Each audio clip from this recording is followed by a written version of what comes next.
Commander Jiho stood at the main window of Border Station Alpha 7, staring into the endless darkness of space. His reflection showed a tired man with sharp eyes that missed nothing. 20 years of military service had taught him one simple truth.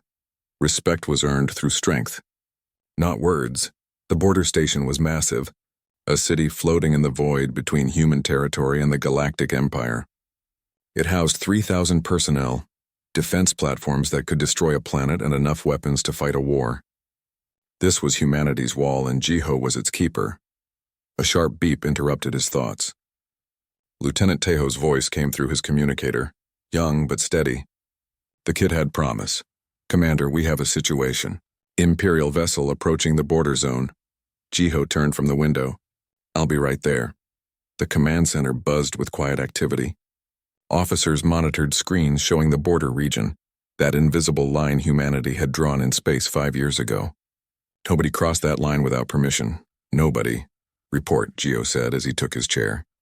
Tejo pulled up the display. A large red dot moved slowly toward the green line marking human space. "Imperial Dreadnought, sir. The Eternal Glory, she's big. 3 times the size of our largest destroyer." "Have they responded to our hails?" "No, sir. They're ignoring all communication attempts." Jiho felt his jaw tighten. The Galactic Empire had ruled the galaxy for thousands of years. They viewed humanity as newcomers, primitives who stumbled into space travel only 200 years ago. The Empire had never accepted human borders as legitimate. To them, all space belonged to the Emperor. "Get me Captain Sora." Within seconds, a woman's face appeared on the main screen. Captain Sora commanded the Terran destroyer Horizon, currently on patrol near the station. Her dark eyes showed the same determination Jiho felt. "I see it, Commander," she said before he could speak. "My crew is ready. Hold position. Let me try talking first." Jiho nodded to Tejo. "Open all channels. Broadcast on every frequency they use." The young officer worked quickly. "Channel open, sir." Jiho kept his voice calm and clear. "Imperial Vessel Eternal Glory. This is Commander Jiho of Terran Border Station Alpha 7. You are approaching the territorial boundary of the Terran Federation. State your intentions." Silence. The red dot continued its slow advance. Jiho waited 30 seconds, then tried again. "Eternal Glory, you must acknowledge this transmission. Unauthorized border crossing will be considered an act of aggression. We will respond with force." More silence.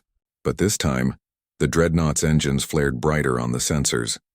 It was accelerating. Tejo looked worried. "Sir, they're speeding up. They'll reach the border in 4 minutes." "They know we're here," Sora said from the horizon. "This is deliberate," Jiho understood. The Empire was testing them, testing whether humans would actually defend their border, testing whether humanity's words meant anything. He pressed a button on his chair. "All defense platforms, power weapons. Captain Sora, move the horizon to intercept position." "With pleasure," Sora replied. Around the station, massive weapons platforms came to life. Energy readings spiked as railguns and plasma cannons charged. The Horizon's engines burned bright as it moved into position, placing itself directly in the Dreadnought's path. Finally, a response came from the Imperial ship. The voice was cold and arrogant. "I am Overlord Vesh of the Eternal Glory. We do not recognize your claimed borders. The Emperor's ships travel where they please." Jiho leaned forward. "Overlord Vesh, you are mistaken. These borders are recognized by treaty. Cross them and face the consequences." "Consequences?" Vesh laughed. "You are children playing with toys. The Eternal Glory is a dreadnought of the Imperial fleet. Your primitive weapons cannot harm us." "Try us," Jiho said quietly. Tejo's voice cut through the tension. 2 minutes to border. Every officer in the command center watched their screens. Every weapons officer gripped their controls. On the horizon, Sora walked among her crew, speaking calm words while her hand rested on her sidearm. Jiho made one more attempt. "Overlord Vesh, this is your final warning. Turn back now or we open fire. Fire if you dare, human. We will show the galaxy what happens to those who challenge the Empire." Tejo counted down. 1 minute. 45 seconds. Jiho's hands were steady as he activated the station's battle protocols. Red lights bathed the command center. Alarms sounded throughout Alpha 7, sending all personnel to combat stations. 30 seconds. On his screen, Jiho could see the Eternal Glory growing larger. It was indeed massive, bristling with weapons and wrapped in powerful shields. But Vesh didn't know what humans had learned in their short time among the stars. He didn't know what desperation and determination could create. 15 seconds. Sora's face was calm on the screen. Her weapons officer called out ready status. Every gun on the horizon was locked on target. 10 seconds. They're not slowing down, sir. Jiho took a deep breath. Humanity had fought for every inch of its place in this galaxy. They had faced extinction, invasion, and now disrespect. But they had never backed down. Never. 5 seconds. The Imperial dreadnought crossed the border. Jiho's voice was ice cold. All units, weapons free, fire. Space lit up with violence. The defense platforms unleashed their fury first, streams of superheated plasma crossing the void in milliseconds. The horizon fired its main guns, the weapons humanity had designed specifically to crack Imperial shields. The galaxy would never be the same. The first salvo from the defense platform struck the Eternal Glory's shields with devastating force. Blue energy rippled across the massive vessel as its defensive systems struggled to compensate. On the Dreadnought's bridge, alarms screamed. Overlord Vesh gripped his command chair, eyes wide with shock. Impossible! Those readings can't be correct. His weapons officer's face had gone pale. Sir, their weapons are operating at energy levels beyond our projections. The shield integrity is dropping fast.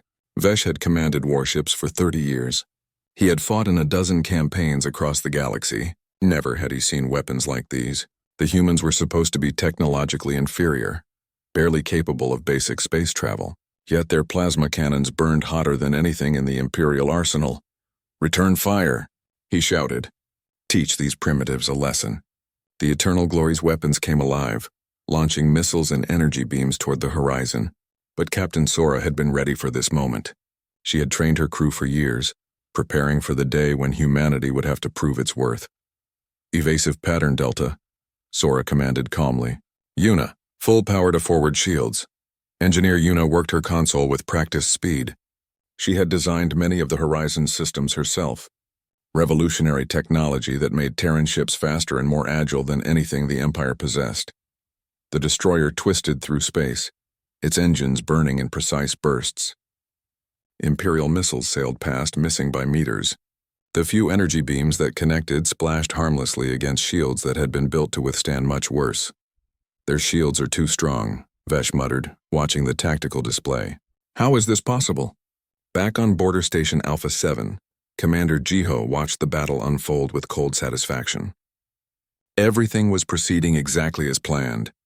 Humanity had not been idle during their years in space. Every encounter with alien technology had been studied, analyzed, improved upon. Humans had a gift for taking existing ideas and making them better. Target their main reactor, Jiho ordered. Taiho, coordinate with the horizon. Lieutenant Taiho's fingers flew across his console. Firing solution locked. Captain Sora is in position. On my mark, Jiho said. He watched the tactical display, timing the shot perfectly. Fire.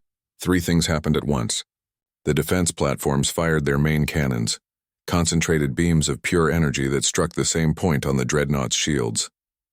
The horizon launched a spread of specialized torpedoes, weapons designed to disrupt shield harmonics, and hidden in the surrounding space, 2 more Terran destroyers decloaked and added their firepower to the assault. The Eternal Glory's shields collapsed. For a brief moment, the massive vessel was completely exposed. That moment was all Sora needed. Plasma lance, full power, fire! Yuna had spent 5 years perfecting the plasma lance. It was her masterpiece. A weapon that focused energy to a degree thought impossible by conventional physics. The lance shot from the horizon like a spear of light, crossing the distance to the Dreadnought in less than a second. It struck the Eternal Glory just below the main hull, cutting through armor like paper. Deep inside the ship, the main reactor took critical damage. Power failed throughout the Dreadnought. Lights went dark. Weapons went silent. Emergency systems struggled to compensate. On the Imperial bridge, chaos reigned. Vesh stared at his dead screens in disbelief. Report, what just happened? Main reactor offline, sir, his engineer reported, voice shaking. Secondary systems failing. We're dead in space. Sir, we have 3 human destroyers surrounding us, the tactical officer added.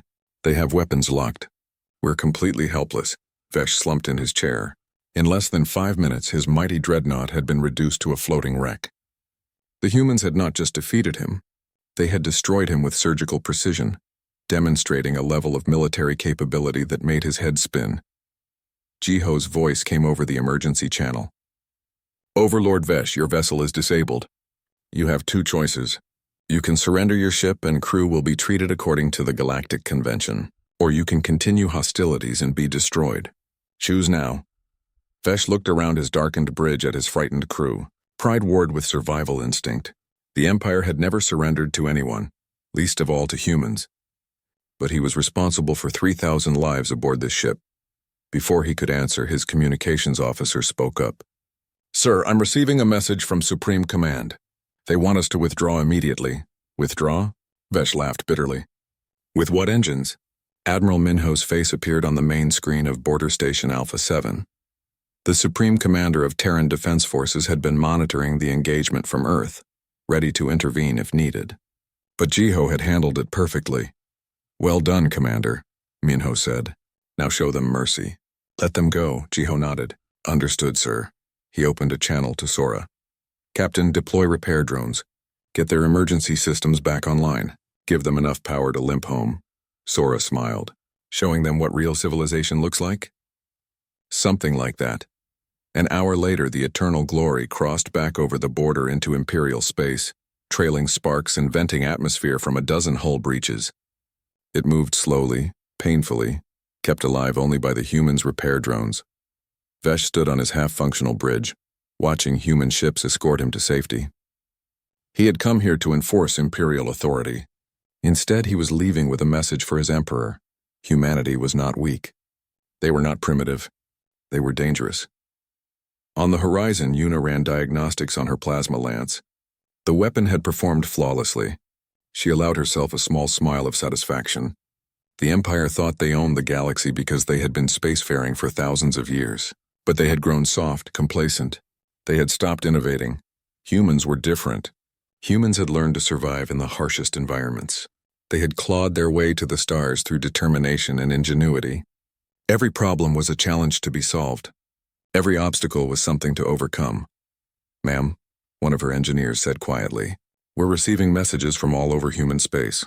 Everyone wants to know what happened here." Sora considered this. "Tell them the truth. Tell them we defended our border. Tell them the line holds." The news spread like fire through human space and beyond.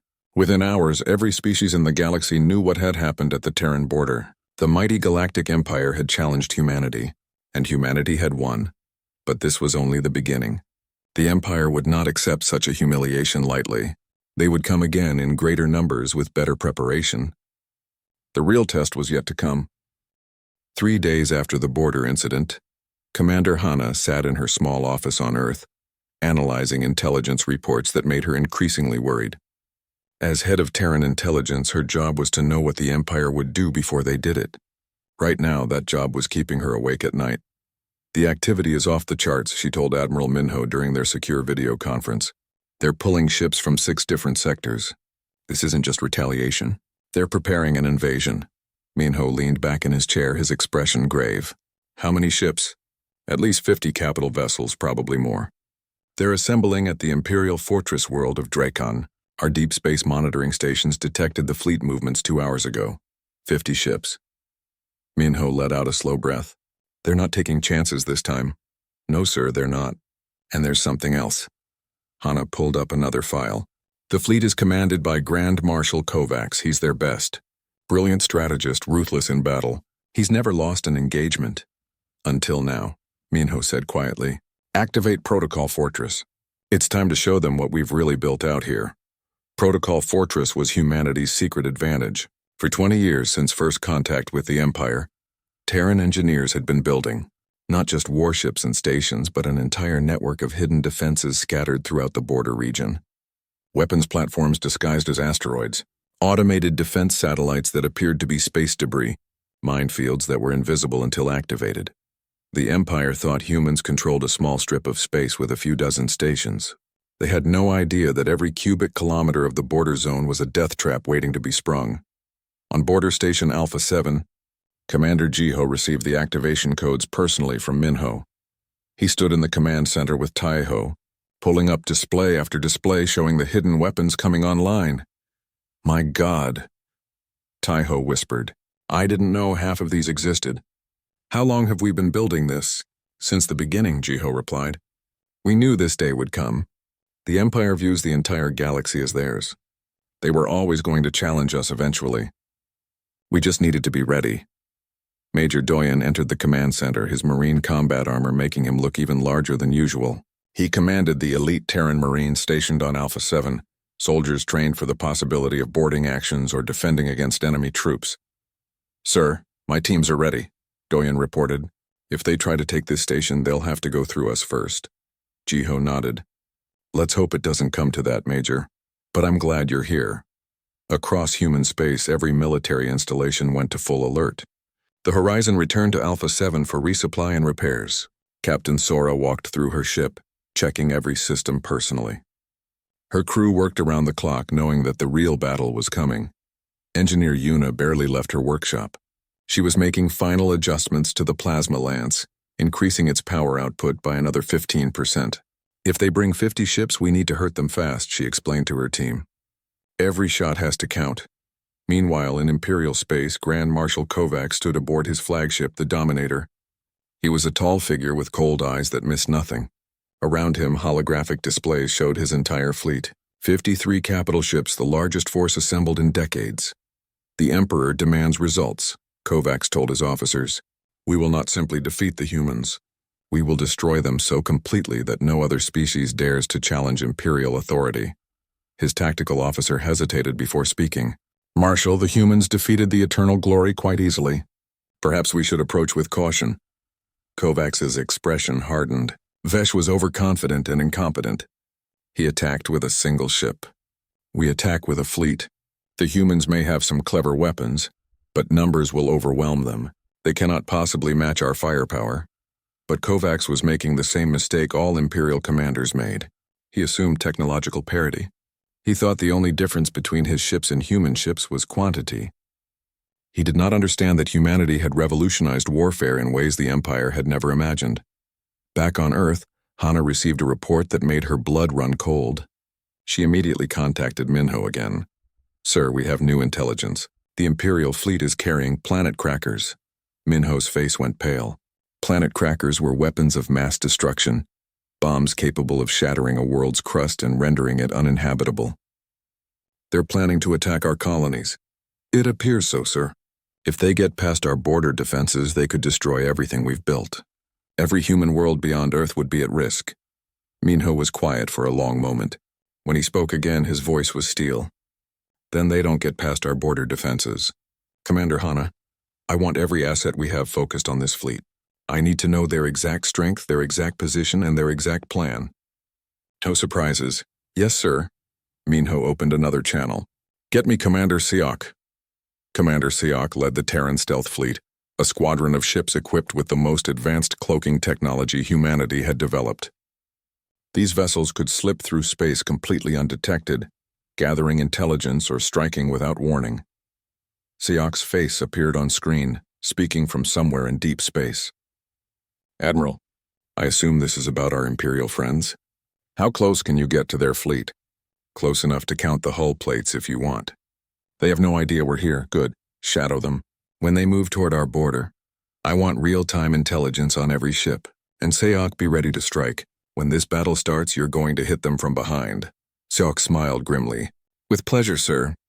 These Imperial bastards are about to learn what happens when you threaten human worlds. The stage was set. An Imperial armada prepared to crush humanity once and for all. But what they did not know, what they could not know, was that humanity had spent every day since first contact preparing for this exact scenario. Every scientist working on better weapons. Every engineer building stronger defenses. Every soldier training for the fight of their lives. The Empire was about to discover that humans did not simply defend their borders. They made those borders impregnable, and anyone foolish enough to cross them would face consequences beyond imagination. The countdown had begun. The Imperial Armada arrived at the Terran border in perfect formation. 53 massive warships arranged in a display of overwhelming power designed to terrify any opponent into surrender. Grand Marshal Kovacs stood on the bridge of the Dominator, watching the human border station appear on his screens. They have only a handful of ships visible. His tactical officer reported. Sensors detect 1 border station and 4 destroyers. Kovacs smiled coldly. Just as expected. They cannot match our numbers. Open a channel. On border station Alpha 7, Commander Jiho received the incoming transmission. He looked at Tejo and nodded. The young lieutenant activated the main display, showing Kovacs' stern face. I am Grand Marshal Kovacs of the Imperial Fleet. The Marshal began, his voice carrying absolute authority. You attacked an Imperial vessel without provocation. This cannot stand. You will surrender your station immediately, or we will destroy everything you have built in this region. Jiho kept his expression neutral. Grand Marshal, your vessel crossed into our territory after multiple warnings. We acted in self-defense. Your threats do not intimidate us. Look at your sensors, human. 53 warships. You have no chance of victory. Surrender now and you may survive this day. Instead of responding, Jiho activated a different transmission. Admiral Minho's face appeared on every screen in the Imperial Fleet. The Supreme Commander of Terran Defense Forces looked directly at Kovacs with eyes that had seen real war. Grand Marshal Kovacs, I am Admiral Minho. I speak for all humanity when I say this. Terran space is sovereign territory. Any unauthorized entry is an act of war. You have 30 seconds to withdraw your fleet, or we will consider your presence an invasion and respond with lethal force. Kovacs laughed. You dare threaten me? Look at the power arrayed against you. 20 seconds. This is madness. You cannot win. 10 seconds. Kovacs' face reddened with anger. Then you have chosen death. All ships forward. Crush them. The Imperial fleet began moving across the border.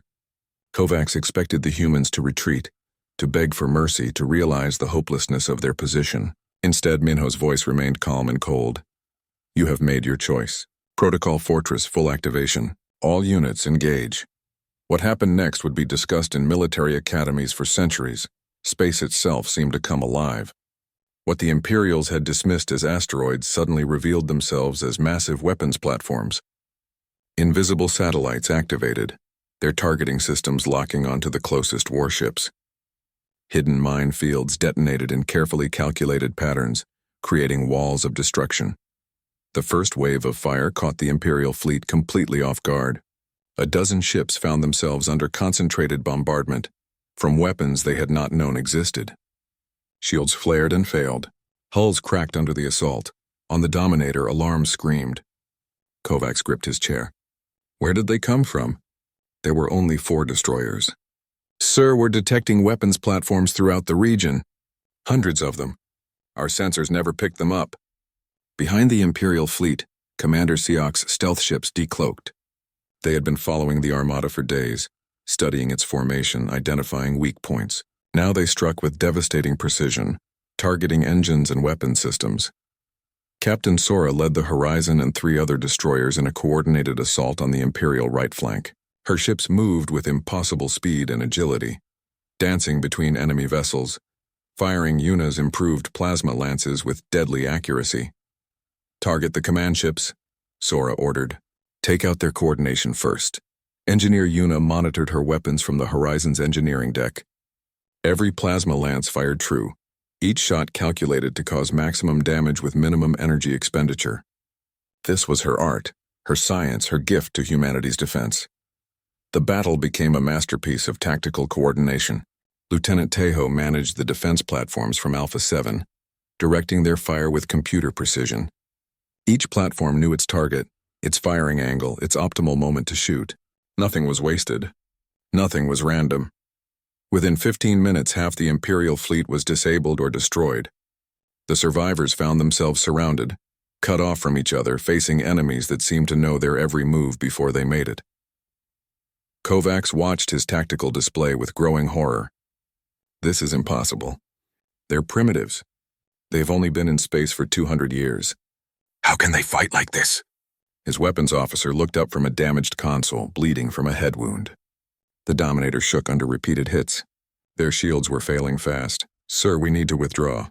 We've lost 27 ships. If we stay, the entire fleet will be destroyed. Pride and survival warred in Kovacs' mind.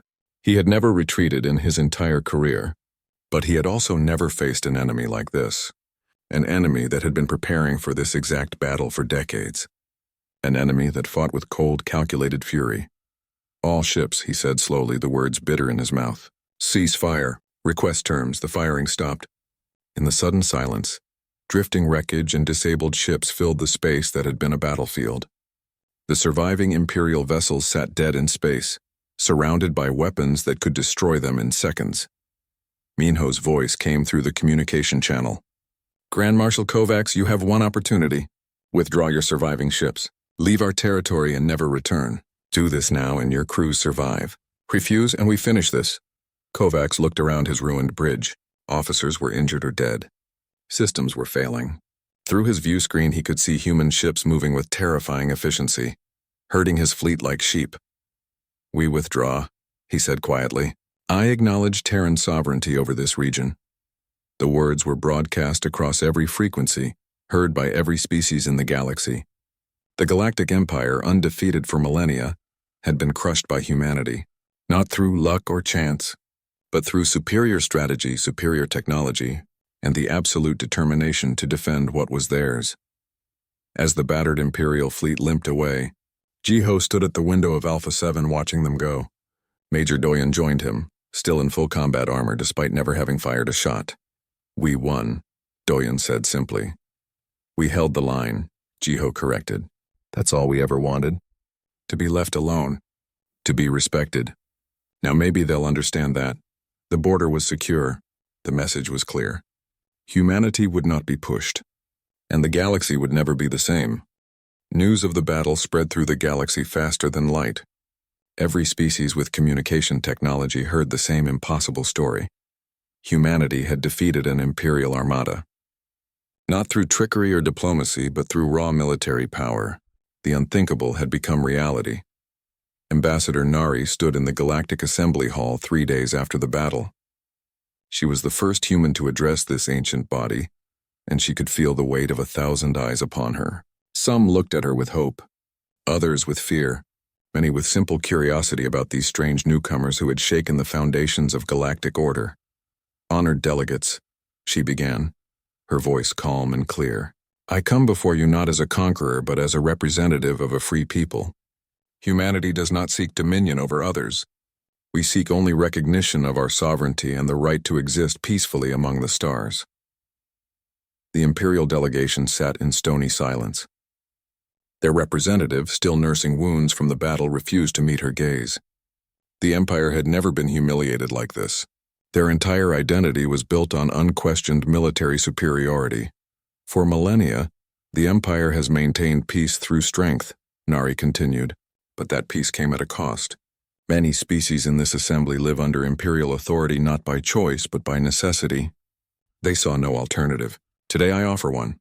She activated a holographic display showing the Terran Federation, a modest territory by galactic standards but clearly marked and fiercely defended.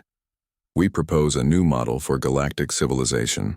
Voluntary cooperation between sovereign peoples. Mutual defense pacts based on respect, not fear. Shared technology and trade without subjugation. Any species that wishes to join us is welcome. Any species that prefers to remain independent has our support. The hall erupted in discussion. Some delegates cheered. Others shouted objections. The Imperial representative stood abruptly, his voice cutting through the noise. You speak of peace while hiding behind weapons of unprecedented power. You speak of cooperation while threatening anyone who crosses your borders. How is this different from what you claim to oppose? Nari met his gaze steadily. The difference is simple. We defend, we do not invade. We respect borders. We do not claim entire sectors of space as our property. Your marshal crossed our border after explicit warnings. He paid the price for that decision. But notice, we did not pursue. We did not retaliate.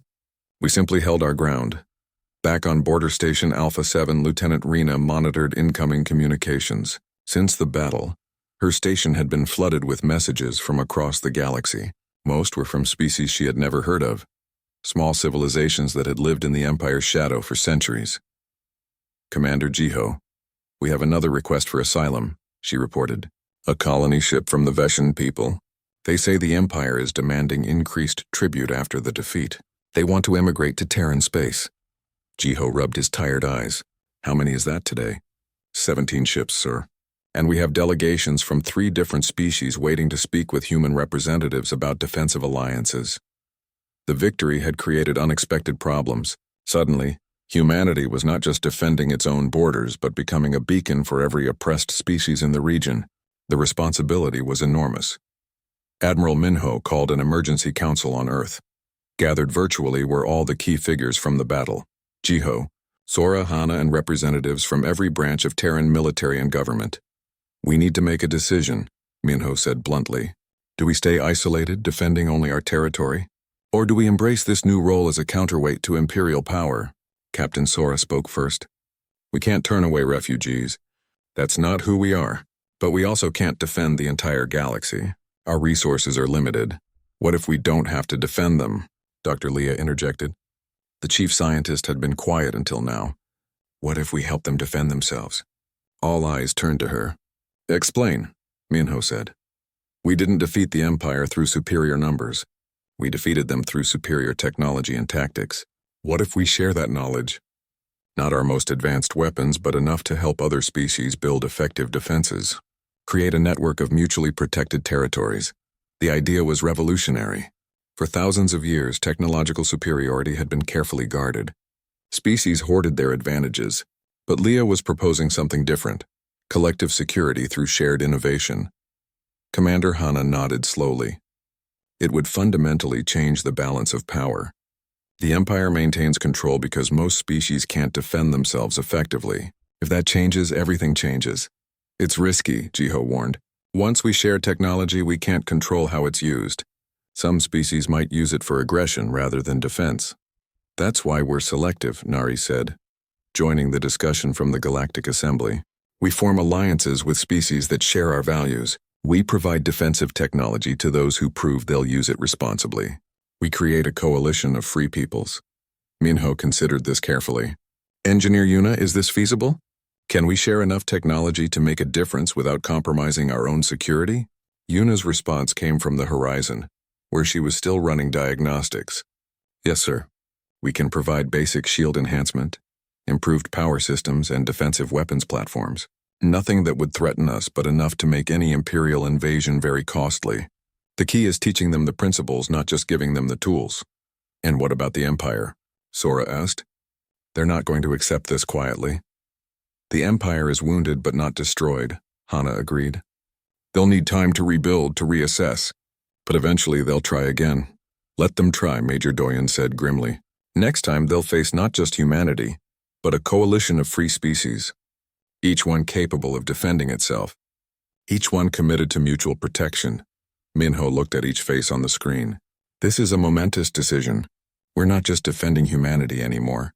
We're potentially reshaping galactic civilization. I need to know you're all committed to this path." One by one, they gave their agreement. Jiho, thinking of the refugees seeking shelter. Sora, remembering why she had joined the military in the first place. Yuna, excited by the chance to share her innovations. Hana, understanding the strategic necessity. Nari, seeing the political opportunity. "Then it's decided," Minho said. "We move forward with the coalition initiative. Commander Jiho Alpha 7 becomes more than a border station. It becomes a training facility. Captain Sora, the Horizon will escort the first refugee ships to safety. Dr. Leah, begin preparing the technology packages. Ambassador Nari, start formal negotiations with potential allies." The meeting ended, but the work was just beginning. In the weeks that followed, Border Station Alpha 7 transformed. Engineers from a dozen species arrived to learn human defensive techniques. Refugee ships brought families seeking new lives under human protection. Treaty negotiations began with civilizations that had never dared defy the Empire before.